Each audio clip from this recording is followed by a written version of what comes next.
ਸਤਿਕਾਰ ਸਾਹਿਬ ਦੋਨੋਂ ਹੱਥ ਜੋੜ ਕੇ ਨਿੱਘੀ ਜਿਹੀ ਸਤਿ ਸ੍ਰੀ ਅਕਾਲ ਸਭ ਨੂੰ ਜੀਆਂ ਨੂੰ ਆਖਦੇ ਹਾਂ। ਸੋ ਤੇ ਪ੍ਰੋਗਰਾਮ ਖਬਰ ਤੇ ਨਜ਼ਰ ਦੇ ਵਿੱਚ ਆਪ ਸਭ ਦਾ ਨਿੱਘਾ ਸਵਾਗਤ ਕਰਦੇ ਹਾਂ। ਇਸ ਟਾਈਮ ਮੇਰੇ ਨਾਲ ਪ੍ਰੋਗਰਾਮ ਖਬਰ ਤੇ ਨਜ਼ਰ ਦੇ ਵਿੱਚ ਜੁੜ ਚੁੱਕੇ ਨੇ ਮਿੰਟੂ ਗੁਰੂਸਰੀਆ ਜੀ ਮਲੋਟ ਸਟੂਡੀਓਜ਼ ਤੋਂ। ਮਿੰਟੂ ਜੀ ਨਿੱਘੀ ਜੀ ਆਇਆਂ ਨੂੰ ਪਿਆਰ ਭਰੀ ਸਤਿ ਸ੍ਰੀ ਅਕਾਲ ਜੀ। ਸਾਰਿਆਂ ਨੂੰ ਸਤਿ ਸ਼੍ਰੀ ਅਕਾਲ। ਸਾਡੇ ਅੱਜ ਦੇ ਪ੍ਰੋਗਰਾਮ ਖਬਰ ਤੇ ਨਜ਼ਰ ਉਸ ਨੂੰ ਸਪਾਂਸਰ ਕਰਦੇ ਨੇ ਖਾਲਸਾ ਇੰਸ਼ੋਰੈਂਸ ਏਜੰਸੀ ਵਾਲੇ, ਜਿਨ੍ਹਾਂ ਦੇ ਕੋਲੋਂ ਤੁਸੀਂ ਹਰ ਇੱਕ ਤਰੀਕੇ ਦੀ ਇੰਸ਼ੋਰੈਂਸ ਕਰਵਾ ਸਕਦੇ ਹੋ। ਇੰਸ਼ੋਰੈਂਸ ਬਾਰੇ ਪਤਾ ਕਰਨ ਲਈ ਕਾਲ ਕਰ ਸਕਦੇ ਹੋ ਨੰਬਰ 408-272-2500 ਦੇ ਉੱਤੇ। ਇਸ ਮੌਕੇ ਓਬਾਮਾ ਕੇਅਰ ਦੀਆਂ ਰੀਨਿਊਅਲਸ ਅਤੇ ਓਪਨ ਐਨਰੋਲਮੈਂਟ ਦਾ ਟਾਈਮ ਚੱਲ ਰਿਹਾ ਆ, ਅਤੇ ਤੁਸੀਂ ਵੀ ਆਪਣੀ ਹੈਲਥ ਇੰਸ਼ੋਰੈਂਸ ਲੈਣ ਦੇ ਲਈ ਇਹਨਾਂ ਦੇ ਨਾਲ ਸੰਪਰਕ ਕਰੋ 408-272-2500 ਦੇ ਉੱਤੇ। ਇਸ ਦੇ ਨਾਲ ਕ੍ਰਿਸ਼ਨ ਧਨੋਤਾ ਜੀ ਯੂਬਾ ਸਿਟੀ ਤੋਂ, ਗੁਰਵਿੰਦਰ ਸਿੰਘ ਅਵਤਾਰ ਸਿੰਘ ਚਾਂਦੀ ਆਰਨੋ ਐਕਸਪ੍ਰੈਸ ਵਾਲੀ ਕੋਚੈਲਾ ਤੋਂ, ਬਚੇਤਰ ਸਿੰਘ ਚਾਹਲ ਫਰੈਜ਼ਨੋ ਤੋਂ, ਮਹਿੰਦਰ ਸਿੰਘ ਮਨਜੀਤ ਕੌਰ ਤਖਰ ਮੋਡੈਸਟੋ ਤੋਂ। ਇਹਨਾਂ ਸਾਰਿਆਂ ਦਾ ਬਹੁਤ ਬਹੁਤ ਧੰਨਵਾਦ। ਜੇਕਰ ਤੁਸੀਂ ਜਾਂ ਕੋਈ ਹੋਰ ਕਾਰੋਬਾਰ ਵੀ ਇਸ ਪ੍ਰੋਗਰਾਮ ਨੂੰ ਸਪਾਂਸਰ ਕਰਨਾ ਚਾਹੁੰਦੇ ਹੋ, ਸੰਪਰਕ ਕਰੋ ਨੰਬਰ 408-722-7698 ਦੇ ਉੱਤੇ। ਮਿੰਟੂ ਗੁਰੂਸਰੀਆ ਜੀ, ਗੱਲਬਾਤ ਦਾ ਸਿਲਸਿਲਾ ਸ਼ੁਰੂ ਕਰਦੇ ਹਾਂ। ਮੁੰਬਈ ਵਿੱਚ ਰੇਲ ਪੁਲ ਬਣਾਉਣ ਲਈ ਸੈਨਾ ਬੁਲਾਉਣ ਤੇ ਵਿਵਾਦ ਭਖ ਗਿਆ। ਦੇਖੋ, ਤੁਹਾਨੂੰ ਯਾਦ ਹੋਣਾ ਸਤੰਬਰ ਦੇ ਮਹੀਨੇ 'ਚ ਜਦੋਂ ਆਖਰੀ ਦਿਨ ਚੱਲਦੇ ਪਏ ਸੀਗੇ ਤੇ ਉੱਥੇ ਇੱਕ ਪੁਲ ਸੀਗਾ ਜਿਹੜਾ ਕਾਫੀ ਪੁਰਾਣਾ ਪੁਲ ਸੀ, ਉਹਦੇ ਵਿੱਚ ਭੱਜ ਦੌੜ ਮਚ ਗਈ। ਜੀ ਜੀ। ਉਸ ਭੱਜ ਦੌੜ 'ਚ 23 ਬੰਦੇ ਮਰ ਗਏ ਸਨ। ਉਸ ਪੁਲ ਨੂੰ ਬਾਅਦ ਦੇ ਵਿੱਚ ਇਹਨਾਂ ਨੇ ਬੰਦ ਕਰ ਦਿੱਤਾ ਸੀਗਾ, ਕਿਉਂਕਿ ਉਹ ਪਹਿਲਾਂ ਹੀ ਬਹੁਤ ਸਾਰਾ ਕੰਡਮ ਹੋ ਚੁੱਕਾ ਸੀਗਾ ਜੀ।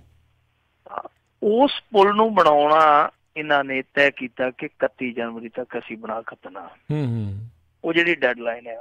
ਹੁਣ ਅੱਜ ਦਵਿੰਦਰ ਫੜਨਵੀਸ ਜਿਹੜਾ ਉੱਥੋਂ ਦਾ ਮੁੱਖ ਮੰਤਰੀ ਹੈ ਮਹਾਰਾਸ਼ਟਰ ਦਾ, ਉਹ ਤੇ ਜਿਹੜੀ ਸਾਡੇ ਦੇਸ਼ ਦੀ ਰੱਖਿਆ ਮੰਤਰੀ ਹੈ ਬੀਬੀ ਨਿਰਮਲਾ ਸੀਤਾਰਮਨ, ਇਹ ਦੋਵੇਂ ਉੱਥੇ ਗਏ ਆ। ਇਹਨਾਂ ਨੇ ਐਲਾਨ ਕਰ ਦਿੱਤਾ ਕਿ ਅਸੀਂ ਇਸ ਪੁਲ ਨੂੰ ਬਣਾਉਣ ਲਈ ਫੌਜ ਬੁਲਾਵਾਂਗੇ, ਫੌਜ ਦੀ ਸਹਾਇਤਾ ਲਈ ਜਾਊਗੀ। ਇਸ ਗੱਲ ਤੋਂ ਬਹੁਤ ਵੱਡਾ ਇੱਥੇ ਵਿਵਾਦ ਭਖ ਗਿਆ, ਇੱਥੋਂ ਤੱਕ ਕਿ ਕੈਪਟਨ ਅਮਰਿੰਦਰ ਸਿੰਘ ਨੇ ਤੱਤ-ਫੱਟ ਕਾਫੀ ਟਵੀਟ ਠੋਕੇ ਆ। ਕੈਪਟਨ ਅਮਰਿੰਦਰ ਸਿੰਘ ਨੇ ਕਿਹਾ ਕਿ ਇਸ ਤਰ੍ਹਾਂ ਤੁਸੀਂ ਫੌਜ ਨੂੰ ਬੁਲਾ ਕੇ ਗਲਤ ਕਰਦੇ ਪਏ ਹੋ, ਕਿਉਂਕਿ ਸਿਵਿਲੀਅਨ ਕੰਮਾਂ ਲਈ ਨਹੀਂ ਫੌਜ ਲੜਨ ਲਈ ਆ ਜੀ। ਤੁਸੀਂ ਤੇ ਆਦਤ ਹੀ ਬਣਾ ਲਈ ਆ।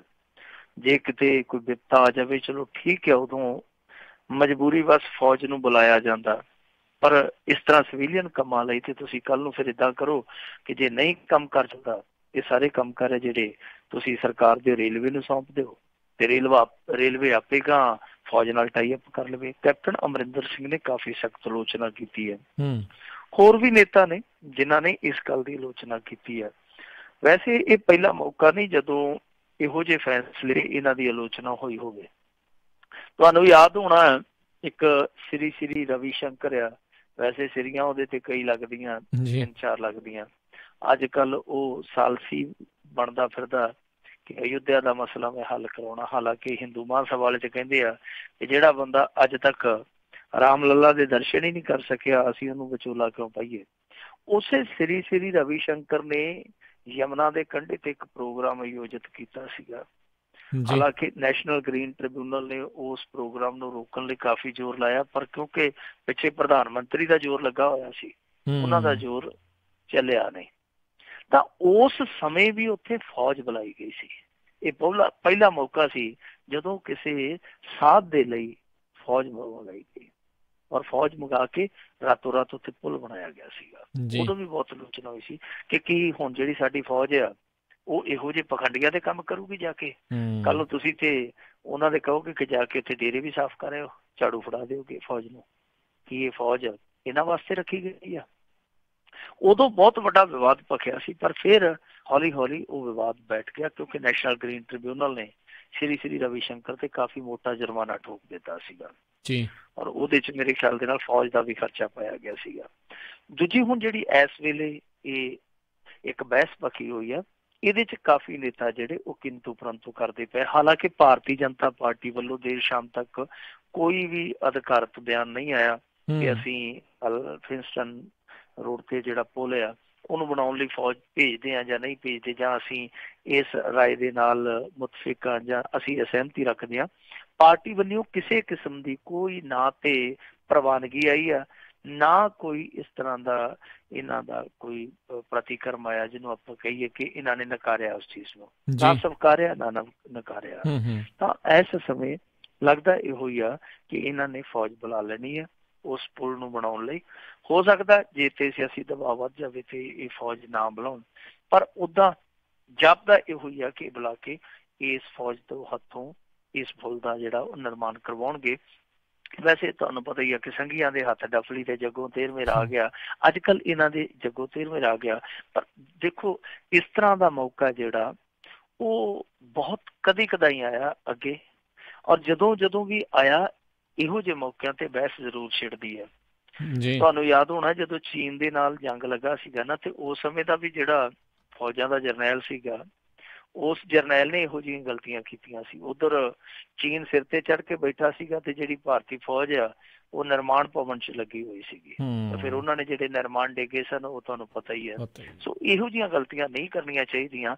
ਜੇ ਤੁਹਾਡੇ ਕੋਲ ਇਸ ਤਰ੍ਹਾਂ ਦੇ ਕੰਮ ਕਰ ਵੀ ਨਹੀਂ ਹੋ ਸਕਦੇ, ਤੁਸੀਂ ਆਪਣੇ ਪੱਧਰ ਤੇ ਇੱਕ ਪੁਲ ਬਣਾਉਣ ਦਾ ਵੀ ਦਮ ਨਹੀਂ ਰੱਖਦੇ, ਤੇ ਫਿਰ ਇੰਨਾ ਕੁ ਦਮ ਕਰਕੇ ਇੰਨਾ ਕੁ ਦਮ ਮਾਰ ਕੇ ਤੁਸੀਂ ਕੁਰਸੀ ਛੱਡ ਦਿਓ, ਤੇ ਬਹੁਤ ਘਟੀਆ ਗੱਲ ਆ।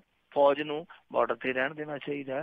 ਇਸ ਤਰ੍ਹਾਂ ਫੌਜ ਦਾ ਮਨੋਬਲ ਵੀ ਟੁੱਟਦਾ, ਔਰ ਫੌਜ ਦਾ ਵਕਾਰ ਵੀ ਹੈ ਜਿਹੜਾ ਉਹ ਵੀ ਕਿਤੇ ਨਾ ਕਿਤੇ ਘਟਦਾ। ਕੱਲ ਨੂੰ ਹੁਣ ਇਹ ਸੁੱਖ ਸਕਦੇ ਆ ਕਿ ਪੁਲ ਤੇ ਚਲੋ ਬਣਾ ਲੈਣਗੇ ਸਦਕੇ, ਇਹਨਾਂ ਦੇ ਹੱਥ ਜੋਰ ਆ, ਕਿਤੇ ਇਹ ਨਾ ਹੋਵੇ ਕਿ ਮੁੜ ਕੇ ਇਹ ਉੱਥੇ ਸੜਕ ਤੇ ਲੁੱਕ ਪਾਉਣ ਲੱਗ ਪੈਣ ਫੌਜੀਆਂ, ਚਲੋ ਆਇਓ ਬੰਬਈ ਦੀਆਂ ਸੜਕਾਂ ਵੀ ਰਿਪੇਅਰ ਕਰ ਚੁੱਕੋ। ਸਹੀ ਗੱਲ ਜੀ। ਤੇ ਮਿੰਟੂ ਜੀ ਅਗਲੀ ਗੱਲ ਕਰਦੇ ਆ, ਹੈਰਾਨ ਕਰਨ ਵਾਲੀ ਆ ਵੀ ਹੁਣ ਇੱਕ IPS ਇਮਤਿਹਾਨ ਦੇ ਵਿੱਚ ਨਕਲ ਕਰਦਾ ਫੜਿਆ ਗਿਆ ਹੈ।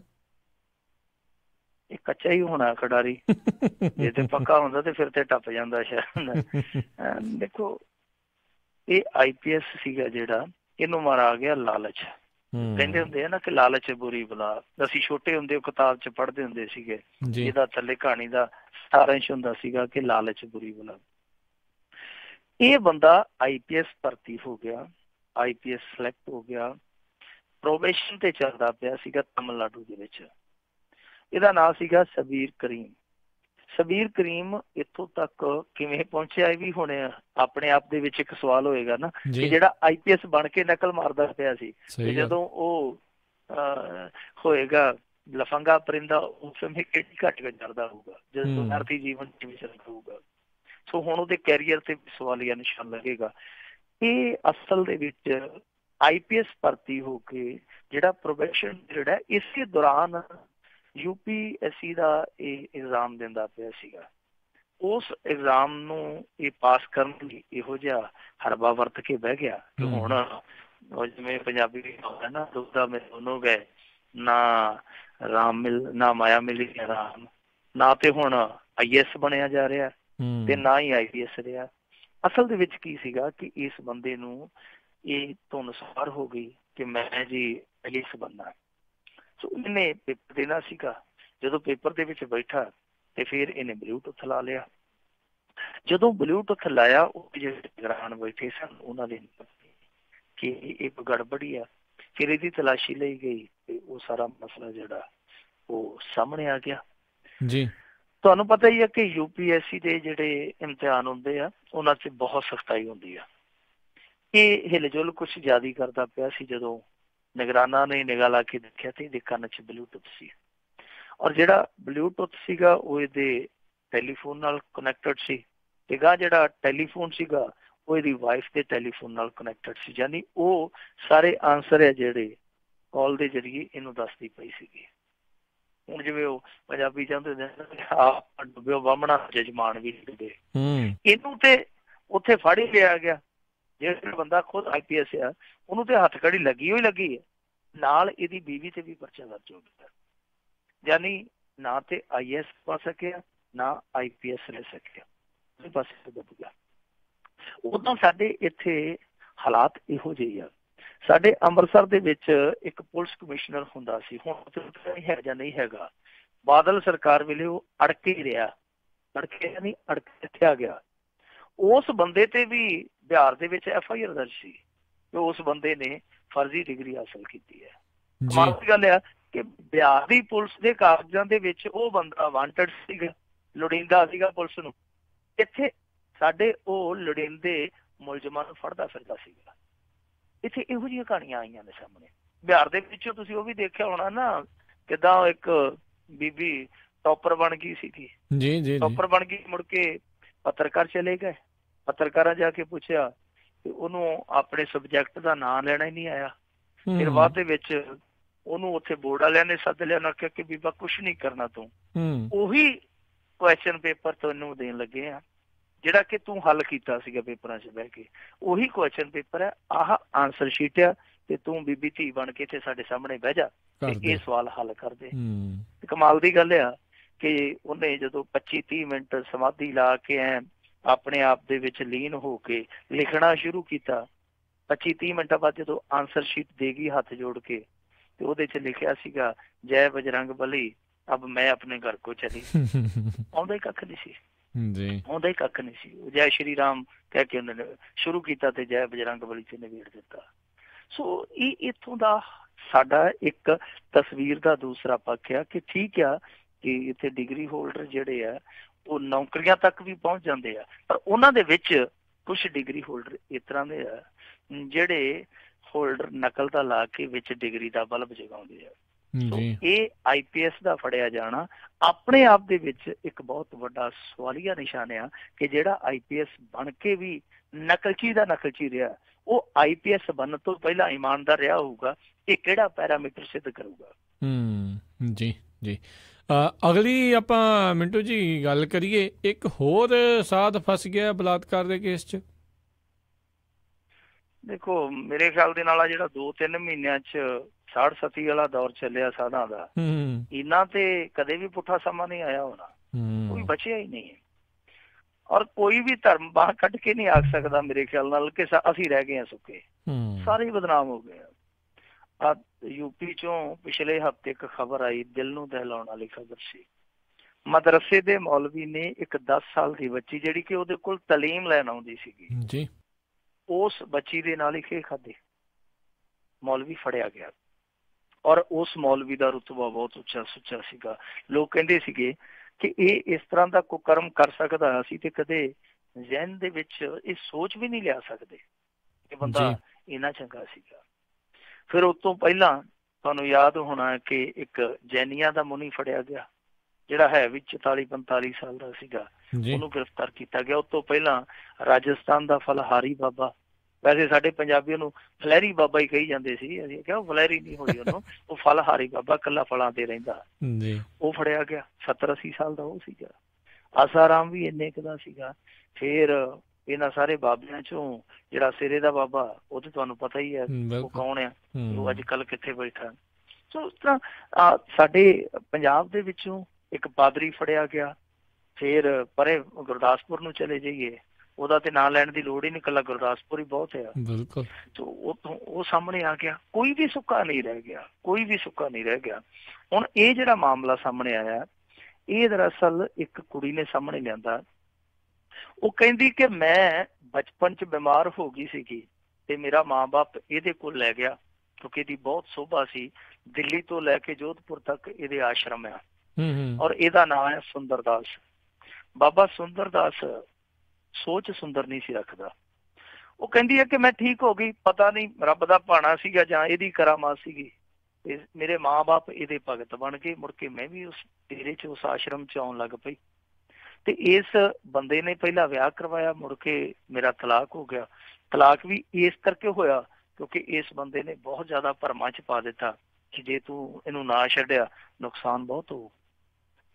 ਫਿਰ ਬਾਅਦ ਦੇ ਵਿੱਚ ਉਹ ਕਹਿੰਦੀ ਕਿ ਦੂਸਰਾ ਵਿਆਹ ਮੇਰਾ ਕੀਤਾ ਔਰ ਦੂਸਰਾ ਵਿਆਹ ਜਿਹੜਾ ਕੀਤਾ ਉਹ ਖਾਸ ਇੱਕ ਆਪਣੇ ਸਿਧਰੇ ਜਿਹੇ ਭਗਤ ਦੇ ਨਾਲ ਕਰ ਦਿੱਤਾ ਔਰ ਉੱਥੇ ਹੀ ਮੈਨੂੰ ਘਰ ਬਣਾ ਕੇ ਦੇ ਦਿੱਤਾ ਆਪਣੇ ਆਸ਼ਰਮ ਦੇ ਵਿੱਚ। ਔਰ ਬਾਅਦ ਦੇ ਵਿੱਚ ਇੱਕ ਦਿਨ 2014 'ਚ ਇਹਨੇ ਮੇਰੇ ਨਾਲ ਜ਼ਬਰਦਸਤੀ ਕੀਤੀ। ਹੁਣ ਉਹ ਕਹਿੰਦੀ ਕਿ ਮੈਂ ਇਹਦੇ ਤੋਂ ਡਰਦੀ ਕਿਉਂਕਿ ਬੰਦਾ ਪਾਵਰਫੁਲ ਸੀ, ਸਿਆਸੀ ਬੰਦਿਆਂ ਦੇ ਨਾਲ ਇਹਦੀ ਨੇੜਤਾ ਸੀਗੀ, ਇਸ ਕਰਕੇ ਚੁੱਪ ਰਹੀ ਕਿ ਕੱਲ ਨੂੰ ਨੁਕਸਾਨ ਨਾ ਹੋ ਜੇ, ਮੇਰਾ ਦੂਜਾ ਘਰ ਵੀ ਟੁੱਟ ਗਿਆ ਤੇ ਮੈਂ ਜਾਊਂਗੀ ਕਿੱਧਰ।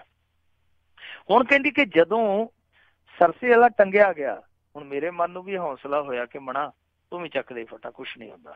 ਉਹ ਕਹਿੰਦੀ ਕਿ ਮੈਂ ਸਾਹਮਣੇ ਆ ਗਈ ਔਰ ਉਹਨੇ ਕੋਈ ਇੱਕ ਕਰਤੂਤ ਨਹੀਂ, ਇਹਦੀਆਂ 25 ਕਰਤੂਤਾਂ, ਕੁੱਲ ਪੂਰੀਆਂ 25 ਕਰਤੂਤਾਂ ਜਿਹੜੀਆਂ ਉਹ ਇੱਕ ਪੋਸਟਰ ਦੇ ਵਿੱਚ ਛਪਾ ਕੇ ਕੰਧਾਂ ਤੇ ਲਾ ਦਿੱਤੀਆਂ ਕਿ ਇਸ ਬੰਦੇ ਦੇ ਆ 25 ਪਾਪਾਂ ਦੀ 25 ਕਰਤੂਤਾਂ ਦੀ ਗਵਾਹ ਮੈਂ ਆ। ਸੋ ਇਹ ਹੁਣ ਜਿਹੜਾ ਸੁੰਦਰਦਾਸ ਆ ਇਹ ਤਾਂ ਭੱਜ ਵਗਿਆ। ਹੁਣ ਇਸ ਸਮੇਂ ਤੱਕ ਤੇ ਗ੍ਰਿਫਤਾਰ ਨਹੀਂ ਹੋਇਆ, ਪਰ ਕਿੰਨਾ ਚਿਰ ਬਚੂਗਾ ਇਹ ਤੇ ਸਮਾਂ ਦੱਸੂਗਾ। ਪਰ ਜਿਸ ਤਰੀਕੇ ਦੇ ਨਾਲ ਇਹ ਬਾਬਿਆਂ ਦੇ ਪਾਜ ਖੁੱਲਦੇ ਪਏ ਆ, ਜਿਸ ਤਰੀਕਿਆਂ ਦੇ ਨਾਲ ਇਹ ਲੋਕ ਆਪਣੇ ਆਪ ਹੀ ਆਪਣੇ ਕੁਕਰਮਾਂ ਨੂੰ ਨੰਗਿਆ ਕਰਦੇ ਜਾਂਦੇ ਆ, ਤਾਂ ਮੇਰੇ ਖਿਆਲ ਦੇ ਨਾਲ ਇੱਕ ਦਿਨ ਐਸਾ ਵੀ ਆ ਸਕਦਾ ਕਿ ਜਦੋਂ ਜਿਹੜੇ ਜਾਗਰੂਕ ਲੋਕ ਆ, ਸੂਝਵਾਨ ਲੋਕ ਆ, ਉਹ 2-3 ਕਿਲੋਮੀਟਰ ਦੂਰ ਇਹਨਾਂ ਦੇ ਡੇਰੇ ਤੋਂ ਪਹਿਲਾਂ ਹੀ ਇੱਕ ਬੋਰਡ ਲਿਖ ਕੇ ਲਾ ਦੇਣ, ਔਰ ਉਸ ਬੋਰਡ ਤੇ ਕੀ ਲਿਖਿਆ ਹੋਊਗਾ? ਉਸ ਬੋਰਡ ਤੇ ਸ਼ਾਇਦ ਇਹ ਲਿਖਿਆ ਹੋਊਗਾ ਕਿ ਅੱਗੇ ਫਲਾਣੇ ਸਾਧ ਦਾ ਡੇਰਾ ਹੈ, ਕਿਰਪਾ ਕਰਕੇ ਜਨਾਨੀਆਂ ਤੇ ਜਵਾਕ ਅੱਗੇ ਨਾ ਜਾਣ। ਜਿਹੜਾ ਹਾਲ ਇਹਨਾਂ ਦਾ ਬਣਦਾ ਪਿਆ, ਸੋ ਇਹੋ ਜਿਹੀ ਅੱਗੇ ਸਾਨੂੰ ਸਿਨੈਰੀਓ ਦੀਦਾ ਪਿਆ। ਪਰ ਧਰਮ ਇਸ ਮਾਮਲੇ 'ਚ ਬਹੁਤ ਬੁਰੀ ਤਰ੍ਹਾਂ ਬਦਨਾਮ ਹੋ ਰਿਹਾ ਕੁਕਰਮ ਦੇ ਹੱਥੋਂ। ਜੀ ਬਿਲਕੁਲ ਬਿਲਕੁਲ। ਅਗਲੀ ਗੱਲ ਕਰੀਏ, ਅਕਾਲੀ ਲੀਡਰ ਬੱਬੇ ਹਾਲੀ ਦੇ ਪੁੱਤਰ ਦੇ ਉੱਤੇ ਹਮਲਾ ਹੋਇਆ, ਜ਼ਖਮੀ ਹੋਇਆ। ਦੇਖੋ ਸਾਡੇ ਇੱਥੇ ਜੋ ਇਹ ਪੁੱਠਾ ਗੇੜ ਚੱਲ ਪਿਆ, ਸਹੀ ਗੱਲ ਹੈ, ਲੱਗਦਾ ਨਹੀਂਗਾ ਕਿ ਕਿਸੇ ਮੋੜ ਤੇ ਥੰਮੀ ਦਾ ਹੁਣ। ਇਹ ਥੰਮਿਆ ਨਹੀਂ ਜਾਏਗਾ। ਜਿਸ ਤਰੀਕੇ ਨਾਲ ਇੱਥੇ ਸਿਆਸੀ ਦਵੈਸ਼ ਕੱਢੇ ਜਾ ਰਹੇ ਆ, ਔਰ ਜਿਸ ਤਰੀਕੇ ਨਾਲ ਕਲੈਸ਼ ਕੀਤੇ ਜਾ ਰਹੇ ਆ ਜਾਂ ਕਰਵਾਏ ਜਾ ਰਹੇ ਆ, ਮੈਨੂੰ ਨਹੀਂ ਲੱਗਦਾ ਕਿ ਇਹ ਦੌਰ ਹੁਣ ਛੇਤੀ ਰੁਕੂਗਾ। ਦੇਖੋ ਦਿਆਲ ਸਿੰਘ ਕੋਲਿਆਂ ਵਾਲਾ ਮੁੱਦਾ ਹਾਲੇ ਕੋਲਿਆਂ ਦੇ ਵਾਂਗੂ ਭਖਦਾ ਹੀ ਪਿਆ ਸੀਗਾ, ਉਤੋਂ ਇਹ ਘਟਨਾ ਵਾਪਰ ਗਈ ਆ। ਇਹਦੇ ਵਿੱਚ ਜਿਹੜਾ ਗੁਰਬਚਨ ਬੱਬੇ ਹਾਲੀ ਹੈ, ਉਹਦਾ ਮੁੰਡਾ ਅਮਰਜੋਤ ਬੱਬੇ ਹਾਲੀ, ਜਿਹੜਾ ਕਿ ਉਹ ਆਪਣੇ ਪਿੰਡ ਦਾ ਸਰਪੰਚ ਵੀ ਹੈ, ਉਹ ਅਚਨਚੇਤੀ ਸਵੇਰੇ ਹਸਪਤਾਲ ਦੇ ਵਿੱਚ ਪਹੁੰਚਿਆ। ਕਾਫੀ ਜ਼ਿਆਦਾ ਸੱਟਾਂ ਸੀ ਉਹਦੇ। ਇੱਕ ਵੇਲੇ ਤੇ ਬਹੁਤ ਸਾਰੇ ਨਿਊਜ਼ ਪੋਰਟਲ ਤੇ ਇਹ ਖਬਰ ਆ ਗਈ ਕਿ ਉਹਨੂੰ ਗੋਲੀਆਂ ਲੱਗੀਆਂ, ਔਰ ਗੋਲੀਆਂ ਵੀ ਕਾਫੀ ਲੱਗੀਆਂ, ਤੇ ਉਹਦੀ ਹਾਲਤ ਹੈ ਜਿਹੜੀ ਉਹ ਅਤੀ ਨਾਜ਼ੁਕ ਆ। ਪਰ ਬਾਅਦ ਦੇ ਵਿੱਚ ਪਤਾ ਲੱਗਿਆ ਕਿ ਗੋਲੀਆਂ ਨਹੀਂ ਲੱਗੀਆਂ, ਫਾਇਰ ਹੋਣ ਦੀ ਗੱਲ ਜ਼ਰੂਰ ਕਹੀ ਗਈ ਹੈ, ਪਰ ਉਹਨੂੰ ਕਿਰਚਾਂ ਮਾਰੀਆਂ ਗਈਆਂ। ਬਾਅਦ ਦੇ ਵਿੱਚ ਉਹ ਠੀਕ ਠਾਕ ਹੋਇਆ, ਮਤਲਬ ਕਿ ਬਾਈਟ ਬੂਟ ਦਿੱਤੀ ਉਹਨੇ ਪੱਤਰਕਾਰਾਂ ਨੂੰ। ਸੋ ਉਹਨੇ ਦੋਸ਼ ਲਾਇਆ, ਉਹ ਕਹਿੰਦਾ ਕਿ ਜੀ ਅਸੀਂ 3 ਜਣੇ ਸਾਂ, 2 ਮੇਰੇ ਨਾਲ ਦੋਸਤ ਸੀ, ਅਸੀਂ ਜਦੋਂ ਆਪਣੇ ਪਿੰਡ ਦੇ ਵਿੱਚ ਜਾ ਰਹੇ ਸੀਗੇ ਤੇ ਕਾਂਗਰਸੀਆਂ ਨੇ ਸਾਡੇ ਤੇ ਹਮਲਾ ਕੀਤਾ, ਔਰ ਇਹ ਹਮਲਾ ਜਿਹੜਾ ਕਰਵਾਇਆ ਉਹ ਸੰਬੰਧਿਤ MLA ਦੇ ਬੰਦਿਆਂ ਨੇ ਆਪ ਸਾਡੇ ਤੇ ਕੀਤਾ ਤੇ MLA ਨੇ ਆਪ ਕਰਵਾਇਆ। ਇਸ ਤੋਂ ਬਾਅਦ ਇਸ ਕਹਾਣੀ ਨੇ ਸ਼ਾਮ ਨੂੰ ਇੱਕ ਕੂਣੀ ਮੋੜ ਉਸ ਵੇਲੇ ਕੱਟ ਲਿਆ ਜਦੋਂ 4 ਬੰਦੇ ਕਾਂਗਰਸ ਦੇ ਜਾ ਕੇ ਹਸਪਤਾਲ ਦੇ ਵਿੱਚ ਦਾਖਲ ਹੋ ਗਏ, ਔਰ ਉਹਨਾਂ 4 ਨੇ ਦੋਸ਼ ਇਹ ਲਾਇਆ ਕਿ ਦੇਖੋ ਸਾਡਾ ਇੱਥੋਂ ਦੀ ਪੰਚਾਇਤ ਦੇ ਨਾਲ ਰੌਲਾ ਚੱਲਦਾ ਸੀਗਾ, ਅਸੀਂ ਅਫਸਰ ਬੁਲਾਏ ਹੋਏ ਸੀਗੇ ਕਿ ਸਾਡੇ ਪਿੰਡ ਦੀਆਂ ਪੰਚਾਇਤਾਂ 2 ਕਰ ਦਿੱਤੀਆਂ ਜਾਣਗੇ, ਇਹ ਰਫੜ ਮੁਕਾ ਦਿੱਤਾ ਜਾਵੇ। ਤਾਂ ਇਸੇ ਦਰਮਿਆਨ ਇਹ ਜਿਹੜਾ ਅਮਰਜੋਤ ਹੈ, ਇਹਨੇ ਹੱਲਾ ਬੋਲ ਦਿੱਤਾ, ਔਰ ਇਸੇ ਟਕਰਾਅ ਦੇ ਵਿੱਚ ਫਿਰ ਉਧਰੋਂ ਵੀ ਸੱਟਾਂ ਲੱਗੀਆਂ ਤੇ ਉਧਰੋਂ ਵੀ ਲੱਗੀਆਂ। ਪਰ ਕਮਾਲ ਦੀ ਗੱਲ ਤੇ ਇਹ ਆ ਕਿ ਉਹਨਾਂ ਨੇ ਇੱਕ ਵੀਡੀਓ ਵੀ ਜਾਰੀ ਕਰ ਦਿੱਤਾ। ਉਸ ਵੀਡੀਓ ਦੇ ਵਿੱਚ ਦੋਵੇਂ ਧਿਰਾਂ ਹੀ ਇੱਕ ਦੂਜੇ ਨੂੰ ਗੁੱਠੇ ਲਾਉਂਦੀਆਂ ਨਜ਼ਰ ਆਉਂਦੀਆਂ, ਦੋਵੇਂ ਧਿਰਾਂ ਹੀ ਪੱਥਰ ਭਰਾਉਂਦੀਆਂ ਨਜ਼ਰ ਆਉਂਦੀਆਂ। ਹੁਣ ਕਹਾਣੀ ਪਤਾ ਨਹੀਂ ਕੀ ਆ, ਸੱਟਾਂ ਕਿਹਨੇ ਕਿਹੜੇ ਵੇਲੇ ਮਾਰੀਆਂ, ਪਰ ਉਹ ਜਿਹੜਾ ਵੀਡੀਓ ਆ, ਵੀਡੀਓ ਤੇ ਇਹੋ ਦੱਸਦਾ ਕਿ ਆਮੋ ਸਾਹਮਣੇ ਲੜਾਈ ਹੋਈ ਆ। ਲੜਾਈ ਤੋਂ ਕੋਈ ਮੁੱਕਰਦਾ ਵੀ ਨਹੀਂ ਪਿਆ। ਉਹ ਵੀ ਕਹਿੰਦੇ ਆ ਪਰ ਉਹ ਇਹ ਗੱਲ ਕਹਿੰਦੇ ਆ ਕਿ ਇਹਨਾਂ ਨੇ ਮਾਰੀਆਂ, ਉਹ ਇਹ ਗੱਲ ਕਹਿੰਦੇ ਆ ਕਿ ਇਹਨਾਂ ਨੇ ਮਾਰੀਆਂ। ਸੋ ਪਤਾ ਨਹੀਂ ਕਿਹੜੀ ਧਿਰ ਝੂਠੀ ਆ, ਕਿਹੜੀ ਧਿਰ ਸੱਚੀ ਆ। ਪਰ ਜਿਸ ਤਰੀਕੇ ਨਾਲ ਪੰਜਾਬ ਦੇ ਵਿੱਚ ਇਹ ਅਮਨ ਕਾਨੂੰਨ ਦੀ ਵਿਵਸਥਾ ਜਿਹੜੀ ਉਹ ਬਿਲਕੁਲ ਲੀਹੋਂ ਲੱਥਦੀ ਪਈ ਆ, ਇਹਦੇ ਵਿੱਚ ਹੁਣ ਜਾਂ ਤੇ ਦੇਖੋ ਜੇ ਸਿਆਸਤ ਚੱਜਦੀ ਹੋਵੇ ਤੇ ਕੋਈ ਸਰਬਦਲੀ ਇਹ ਮੀਟਿੰਗ ਸੱਦ ਲੈਣ, ਸਾਰੇ ਇਕੱਠੇ ਬਹਿਣ ਤੇ ਆਪੋ ਆਪਣੇ ਵਰਕਰਾਂ ਨੂੰ ਕਹਿਣ ਕਿ ਭਾਈ ਇਸ ਕੰਮ ਪਾਸੇ ਤੁਸੀਂ ਨਾ ਜਾਓ, ਇਸ ਲਈ ਤੇ ਜੇ ਤੁਰੋਗੇ ਤੇ ਅੱਗੇ ਘਾਟਾ ਹੀ ਘਾਟਾ, ਕਿਉਂਕਿ ਤੇ ਭਰਾ ਮਾਰੂ ਜਾਂਗੇ ਇੱਕ ਤਰ੍ਹਾਂ ਦੀ। ਦੇਖੋ ਕੋਈ ਕਾਂਗਰਸੀ ਆ, ਕੋਈ ਆਮ ਆਦਮੀ ਪਾਰਟੀ ਦਾ, ਚਾਹੇ ਕੋਈ ਭਾਜਪਾ ਦਾ, ਉਹ ਆਖਰ ਨੂੰ ਤੇ ਪੰਜਾਬੀ ਹੈ ਨਾ। ਉਹ ਜ਼ਖਮੀ ਹੁੰਦਾ ਜਾਂ ਕਿਸੇ ਨੂੰ ਜ਼ਖਮੀ ਕਰਦਾ, ਆਖਰ ਨੂੰ ਤੇ ਪੰਜਾਬੀ ਦਾ ਖੂਨ ਹੀ ਹੈ ਨਾ। ਇਹ ਹੁਣ ਸਿਆਸਤ ਹੈ ਜਿਹੜੀ ਉਹ ਚੱਲਦੀ ਇਹੋ ਜਿਹੇ ਕੰਮਾਂ ਤੇ ਆ। ਇਹਦੀ ਸ਼ੁਰੂ ਹੀ ਇੱਥੋਂ ਹੁੰਦੀ ਆ ਕਿ ਇੱਕ ਬੰਦੇ ਨੂੰ ਜਾਣਬੁੱਝ ਕੇ ਥਾਣੇ ਫੜਾ ਦਿੱਤਾ, ਮੁੜ ਕੇ ਉਹਨੂੰ ਆਪ ਹੀ ਥਾਣੇ ਛਡਾ ਦਿੱਤਾ, ਫੇਰ ਕਹਿ ਦਿੱਤਾ ਕਿ ਦੇਖਿਆ ਆਪਣੀ ਇੰਨੀ ਚੱਲਦੀ ਵੋਟ ਐਤਕੀ ਪਾ ਦੀ, ਬਾਅਦ ਦੇ ਵਿੱਚ ਸ਼ਰਾਬ ਭਾਵੇਂ ਖੁੱਲੀ ਕੱਢੀ ਜਾਏ ਤੈਨੂੰ ਕੋਈ ਨਹੀਂ ਬੁਲਾਉਂਦਾ, ਹੌਲਦਾਰ ਥਾਣਾ ਸਿੰਘ ਆ ਕੇ ਵੀ ਤੈਨੂੰ ਸਲੂਟ ਠੋਕਿਆ ਕਰੂਗਾ। ਇਹ ਸਿਆਸਤ ਸ਼ੁਰੂ ਹੀ ਇੱਥੋਂ ਹੁੰਦੀ ਆ। ਫਸਾ ਕੇ ਫੇਰ ਉਹਨੂੰ ਕਢਾ ਕੇ ਆਪਣੇ ਲੱਤ ਦੇ ਥੱਲੇ ਲੰਘਾ ਕੇ ਉਹਦੇ ਤੋਂ ਵੋਟ ਹਾਸਲ ਕਰਨੀ, ਇਹ ਰਾਜਨੀਤੀ ਦਾ ਜਨਮ ਹੀ ਇੱਥੋਂ ਹੁੰਦਾ। ਇੱਥੋਂ ਤੇ ਫਿਰ ਅਸੀਂ ਆਸ ਨਹੀਂ ਰੱਖ ਸਕਦੇ ਕਿ ਕੁਛ ਇਸ ਤਰ੍ਹਾਂ ਦੀ ਇਹ ਕੋਈ ਪਹਿਲ ਕਦਮੀ ਕਰੇਗਾ। ਦੂਜੇ ਪਾਸੇ ਜੇ ਇਸੇ ਤਰ੍ਹਾਂ ਕੰਮ ਚੱਲਦਾ ਰਿਹਾ ਤਾਂ ਮੇਰੇ ਖਿਆਲ ਦੇ ਨਾਲ ਜਿੱਦਾਂ ਕਿ ਕੇਰਲ ਬਣਿਆ ਪਿਆ, ਕੇਰਲ ਤੋਂ ਬਾਅਦ ਪੰਜਾਬ ਦੂਸਰਾ ਸੂਬਾ ਹੋਊਗਾ ਜਿਹਨੂੰ ਅਸੀਂ ਇਸ ਭਾਰਤੀ ਸਿਆਸੀ ਨਕਸ਼ੇ ਤੇ ਸਿਆਸੀ ਕੁਰੂਕਸ਼ੇਤਰ ਕਹਿ ਸਕਾਂਗੇ। ਕਿਉਂਕਿ ਜਿਸ ਤਰੀਕੇ ਨਾਲ ਕੰਮ ਚੱਲਦਾ ਪਿਆ, ਹੌਲੀ ਹੌਲੀ ਅਕਾਲੀ ਵੀ ਸੰਗਠਿਤ ਹੋਣ ਲੱਗ ਪੈਣਗੇ, ਉਹ ਵੀ ਇਕੱਠੇ ਹੋ ਕੇ ਮੁੜ ਕੇ ਦੂਜੇ ਪਾਸੇ ਨੂੰ ਤੁਰ ਪੈਣਗੇ। ਤਾਂ ਇਸ ਕਲੈਸ਼ ਦੇ ਵਿੱਚ ਕੋਈ ਤੀਜੀ ਧਿਰ ਵੀ ਸ਼ਾਮਲ ਹੋ ਸਕਦੀ, ਜਾਂ ਤੀਜੀ ਧਿਰ ਵੀ ਕੁੱਟੀ ਜਾ ਸਕਦੀ ਹੈ। ਸੋ ਇਹ ਇੱਥੋਂ ਤੱਕ ਨੌਬਤ ਨਾ ਜਾਵੇ, ਕੁਛ ਨਾ ਕੁਛ ਸੋਚਣ ਦੀ ਜ਼ਰੂਰਤ ਆ। ਪਰ ਦੂਜੇ ਪਾਸੇ ਜੋ ਇੱਥੇ ਵਾਪਰਿਆ ਕੱਲ, ਤੁਹਾਨੂੰ ਪਤਾ ਹੀ ਹੈ ਕਿ ਜਿਸ ਤਰੀਕੇ ਨਾਲ ਹਿੰਦੂ ਆਗੂ ਨੂੰ ਕਤਲ ਕੀਤਾ ਗਿਆ, ਉਸ ਤੋਂ ਬਾਅਦ ਇਸ ਤਰ੍ਹਾਂ ਦਾ ਕਲੈਸ਼ ਹੋ ਜਾਣਾ, ਇਹ ਆਪਣੇ ਆਪ ਦੇ ਵਿੱਚ ਕਈ ਤਰ੍ਹਾਂ ਦੇ ਸਵਾਲ ਖੜੇ ਕਰਦਾ। ਪਰ ਕਮਾਲ ਦੀ ਗੱਲ ਆ ਕਿ ਦੇਖੋ ਅਕਾਲੀ ਲੀਡਰਸ਼ਿਪ, ਠੀਕ ਹੈ, ਉਹਨਾਂ ਨੇ ਤੇ ਦਵਾਈ ਦੇਣੀ ਹੈ, ਔਰ ਦਵਾਈ ਅੱਜ ਉਹ ਵੀ ਲੋਕ ਦਿੰਦੇ ਪਏ ਆ ਜਿਹੜੇ ਬੱਬੇ ਹਾਲੀ ਵਰਗੇ ਬੇਅਦਬੀਆਂ ਤੋਂ ਬਾਅਦ ਜਦੋਂ ਸਦਭਾਵਨਾ ਰੈਲੀਆਂ ਕੱਢਦੇ ਪਏ ਸੀ, ਤੇ ਇਹ ਖੜ ਕੇ ਕਹਿੰਦੇ ਪਏ ਸਨ ਕਿ ਮੈਂ ਕਹਿੰਦਾ ਕਿ ਜੇ ਕੋਈ ਬੋਲੇ ਉਹਨੂੰ ਗਿੱਚੀਓਂ ਫੜ ਕੇ ਥੱਲੇ ਰੱਖ ਲਓ, ਫਿਰ ਮੈਂ ਜਾਣਾ ਤੇ ਮੇਰਾ ਕੰਮ ਜਾਣੇ। ਉਹ ਲੋਕ ਹੁਣ ਦਵਾਈ ਜ਼ਰੂਰ ਦਿੰਦੇ ਪਏ, ਪਰ ਜਿਹੜੀ ਹਾਕਮ ਧਿਰ ਦੀ ਲੀਡਰਸ਼ਿਪ ਹੈ ਉਹ ਇਸ ਮਾਮਲੇ 'ਚ ਮੌਨ ਆ। ਉਹਨਾਂ ਨੂੰ ਚੁੱਪੀ ਤੋੜਨੀ ਚਾਹੀਦੀ ਹੈ। ਘੱਟੋ ਘੱਟ ਜਨਤਕ ਤੌਰ ਤੇ ਅੱਗੇ ਆ ਕੇ ਆਪਣੇ ਵਰਕਰਾਂ ਨੂੰ, ਆਪਣੇ ਕਾਰਕੁਨਾਂ ਨੂੰ ਥੋੜਾ ਜਿਹਾ ਸਬਰ ਟਰਮੇ ਤੋਂ ਕੰਮ ਲੈਣ ਦੀ ਅਪੀਲ ਕਰਨੀ ਚਾਹੀਦੀ ਹੈ। ਜੀ ਜੀ। ਅਗਲੀ ਆਪਾਂ ਮਿੰਟੂ ਜੀ ਉਹੀ ਗੱਲ ਕਰਦੇ ਹਾਂ, ਜਿਹੜਾ ਹਿੰਦੂ ਆਗੂ ਕਤਲ ਮਾਮਲੇ ਦੇ ਵਿੱਚ ਜਿਹੜੀ ਸ਼ੱਕ ਦੀ ਸੂਈ ਆ ਗੈਂਗਸਟਰ ਵੱਲ ਨੂੰ ਇੱਕ ਨੂੰ, ਦੇਖੋ ਬੜੀ ਇਹ ਚਰਚਾ ਹੋਣ ਰਹੀ ਆ ਕਿ ਜਿਹੜਾ CCTV ਕੈਮਰੇ ਦੇ ਵਿੱਚ ਇੱਕ ਕਾਤਲ ਕੈਦ ਹੋਇਆ ਸੀਗਾ, ਉਹਦੀ ਪਛਾਣ ਹੋ ਗਈ ਆ, ਉਹ ਅੰਮ੍ਰਿਤਸਰ ਦਾ ਲੋਕਲ ਗੈਂਗਸਟਰ ਆ ਜੀ।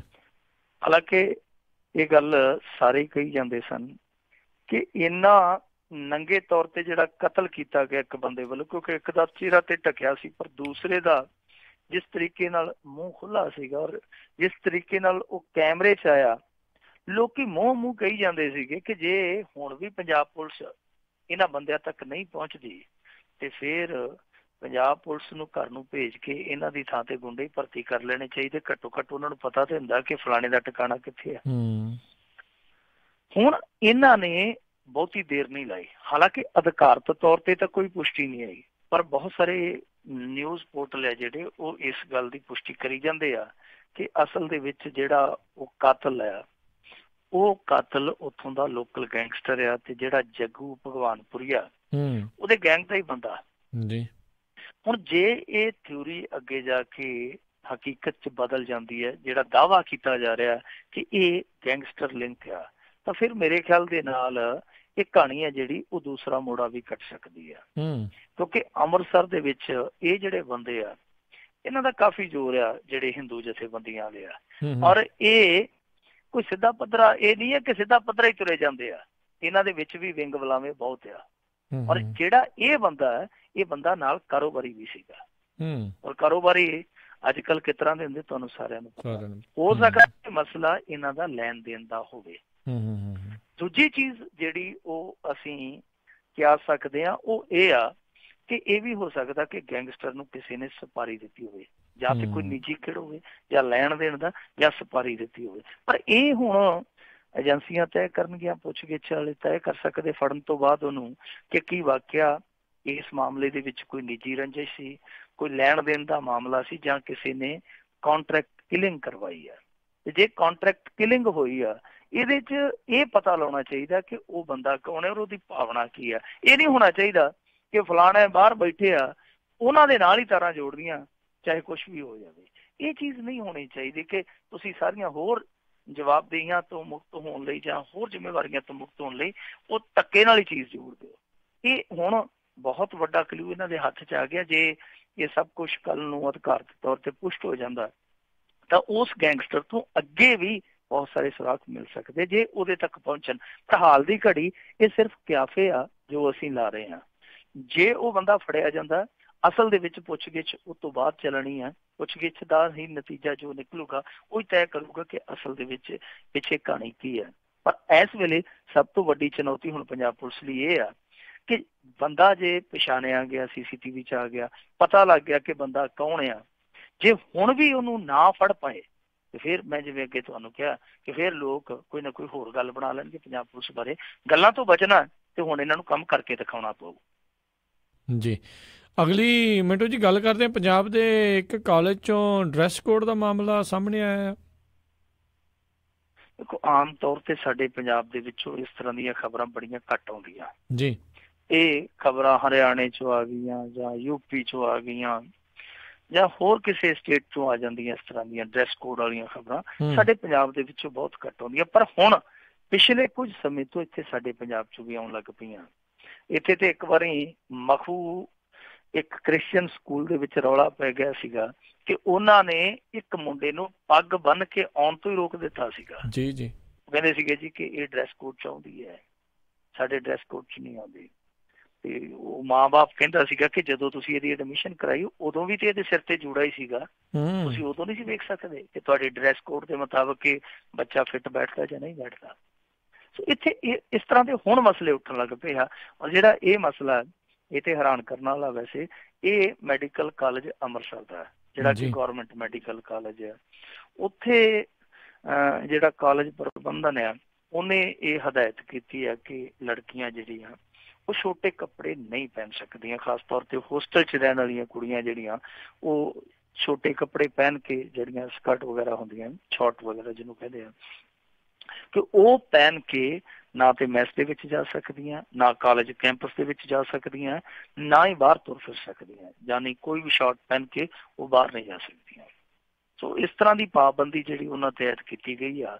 ਦੱਬਵੀਂ ਆਵਾਜ਼ ਦੇ ਵਿੱਚ ਕੁੜੀਆਂ ਵੀ ਕਿਤੇ ਨਾ ਕਿਤੇ ਇਹਦੀ ਮੁਖਾਲਫਤ ਕਰਦੀਆਂ, ਪਰ ਕੁੜੀਆਂ ਤੁਹਾਨੂੰ ਪਤਾ ਹੀ ਹੈ ਜਿਹਦੇ ਬਾਰੇ ਹੰਸਰਾਜ ਨੇ ਕਿਹਾ ਸੀਗਾ, ਕੁੜੀਆਂ ਤਾਂ ਕੁੜੀਆਂ ਨੇ, ਕੁੜੀਆਂ ਦਾ ਕੀ ਆ, ਉਹ ਉਨੀ ਉੱਚੀ ਸੁਰ ਦੇ ਵਿੱਚ ਨਹੀਂ ਬੋਲਦੀਆਂ ਪਈਆਂ, ਬਲਕਿ ਮੁੰਡੇ ਜ਼ਰੂਰ ਉਹਨਾਂ ਦੇ ਹੱਕ 'ਚ ਬੋਲਦੇ ਪਏ ਆ ਕਿ ਇਹ ਕਿਸ ਤਰ੍ਹਾਂ ਦੀ ਪਾਬੰਦੀ ਹੈ ਕਿ ਉਹ ਆਪਣੀ ਮੈਸ ਦੇ ਵਿੱਚ ਵੀ ਇਸ ਤਰ੍ਹਾਂ ਦੇ ਕੱਪੜੇ ਨਹੀਂ ਪਹਿਨ ਕੇ ਜਾ ਸਕਦੇ ਜੋ ਤੁਹਾਨੂੰ ਨਹੀਂ ਪਸੰਦ। ਉਹ ਬਾਹਰ ਵੀ ਕੱਪੜੇ ਪਹਿਨ ਕੇ ਨਹੀਂ ਜਾ ਸਕਦੀਆਂ ਜੋ ਤੁਹਾਨੂੰ ਨਹੀਂ ਪਸੰਦ। ਹੁਣ ਇਹਦੇ ਬਾਰੇ ਜਦੋਂ ਕਾਲਜ ਪ੍ਰਬੰਧਨ ਨਾਲ ਗੱਲ ਕੀਤਾ ਗਿਆ, ਜਿਹੜੀ ਹੋਸਟਲ ਦੀ ਪ੍ਰੈਜ਼ੀਡੈਂਟ ਆ ਡਾਕਟਰ ਮ੍ਰਿਦੂ ਗਰੋਵਰ, ਉਹਨੇ ਕਿਹਾ ਜੀ, ਉਹ ਕਹਿੰਦੀ ਹੈ ਜੀ ਕਿ ਦੇਖੋ ਇਹਦੇ 'ਚ ਕੋਈ ਕੁੜੀਆਂ ਦੇ ਅਧਿਕਾਰ ਖੋਹਣ ਵਾਲੀ ਗੱਲ ਹੈ ਨਹੀਂ। ਅਸਲ ਦੇ ਵਿੱਚ ਉਹ ਕਹਿੰਦੀ ਕਿ ਮੈਸ ਦੇ ਵਿੱਚ ਮਰਦਾਨੇ ਕੰਮ ਇਹ ਆ, ਜਦੋਂ ਇਹ ਕੁੜੀਆਂ ਇਸ ਤਰ੍ਹਾਂ ਦੇ ਕੱਪੜੇ ਪਹਿਨ ਕੇ ਆਉਂਦੀਆਂ ਤੇ ਫਿਰ ਤੁਹਾਨੂੰ ਪਤਾ ਹੀ ਹੈ ਕਿ ਉਹਨਾਂ ਦਾ ਧਿਆਨ ਤਿਲਕਦਾ, ਉਹਨਾਂ ਦੀ ਨਜ਼ਰ ਜਿਹੜੀ ਆ ਉਹ ਮੈਲੀ ਹੁੰਦੀ ਆ। ਤੇ ਫਿਰ ਉਹਨਾਂ ਨੇ ਅੱਗੇ ਵੀ ਹਵਾਲਾ ਦੇ ਦਿੱਤਾ ਕਿ ਇਸ ਤਰ੍ਹਾਂ ਦੀਆਂ ਸ਼ਾਰਟਸ ਪਹਿਨ ਕੇ ਜੇ ਉਹ ਕੈਂਪਸ ਦੇ ਵਿੱਚ ਜਾਂਦੀਆਂ ਤੇ ਤਾਂ ਵੀ ਫਿਰ ਇਹ ਕੰਮ ਠੀਕ ਨਹੀਂ ਲੱਗਦਾ। ਉਂਝ ਕਹਿੰਦੇ ਆ ਕਿ ਜੇ ਉਹਨਾਂ ਨੇ ਸਾਡਾ ਰੂਲ ਨਹੀਂ ਮੰਨਣਾ ਤੇ ਉਹ ਆਜ਼ਾਦ ਨੇ। ਇਹ ਹੁਣ ਦੇਖੋ ਕਿਸ ਤਰ੍ਹਾਂ ਦਾ ਇਹਨਾਂ ਦਾ ਜਵਾਬ ਆ। ਕਹਿੰਦੇ ਕਿ ਜੀ ਜੇ ਸਾਡਾ ਕਿਸੇ ਨੇ ਰੂਲ ਨਹੀਂ ਮੰਨਣਾ, ਇਹਦੇ 'ਚ ਕੋਈ ਇਹ ਨਹੀਂ ਆ ਕਿ ਪਿੱਛੋਂ ਸਾਨੂੰ ਕੋਈ ਅਧਿਕਾਰਤ ਤੌਰ ਤੇ ਹਦਾਇਤ ਆਈ ਆ, ਇਹ ਸਾਡੇ ਪ੍ਰਬੰਧਨ ਵੱਲੋਂ ਇੱਕ ਸੁਝਾਅ ਆ।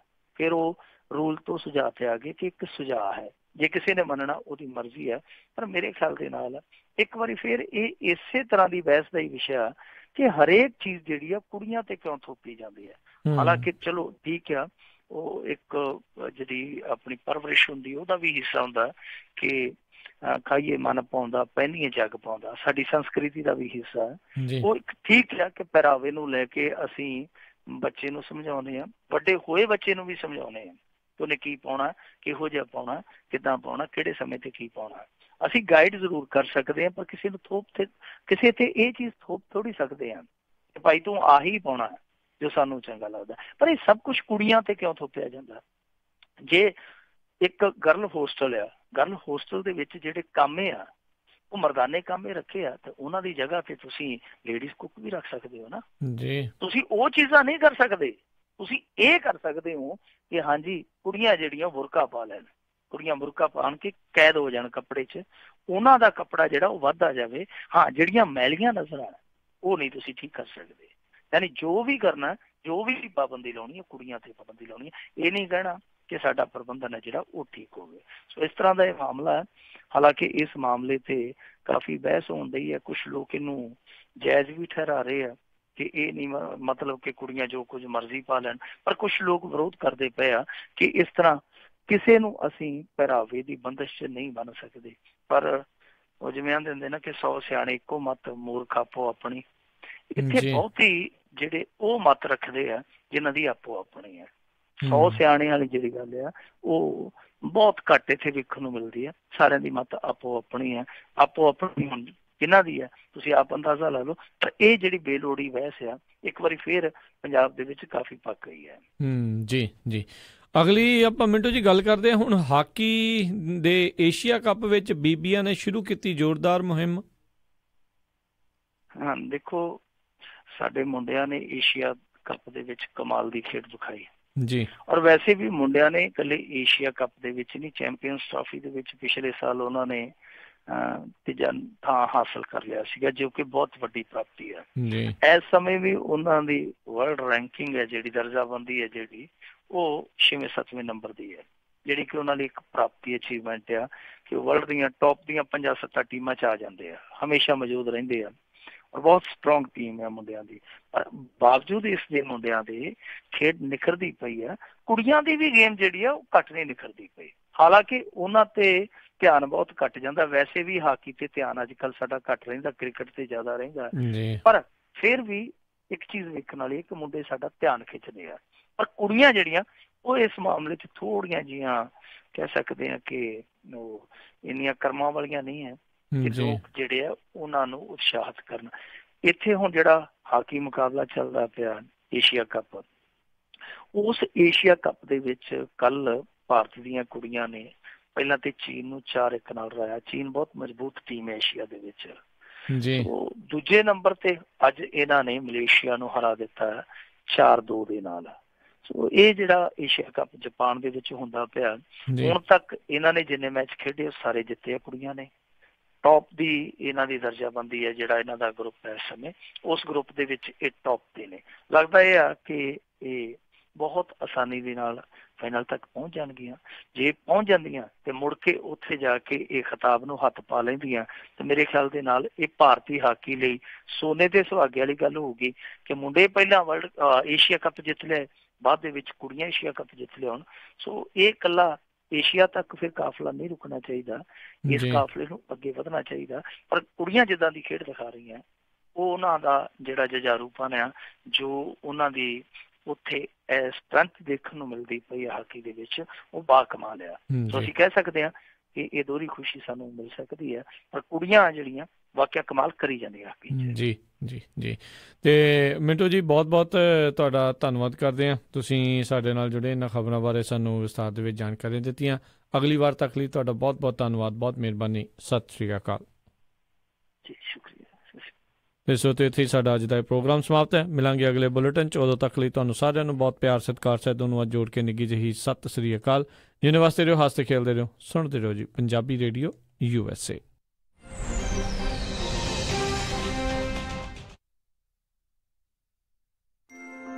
ਤੁਸੀਂ ਸੁਣ ਰਹੇ ਹੋ Punjabi radio USA KWRU Fresno 1300 AM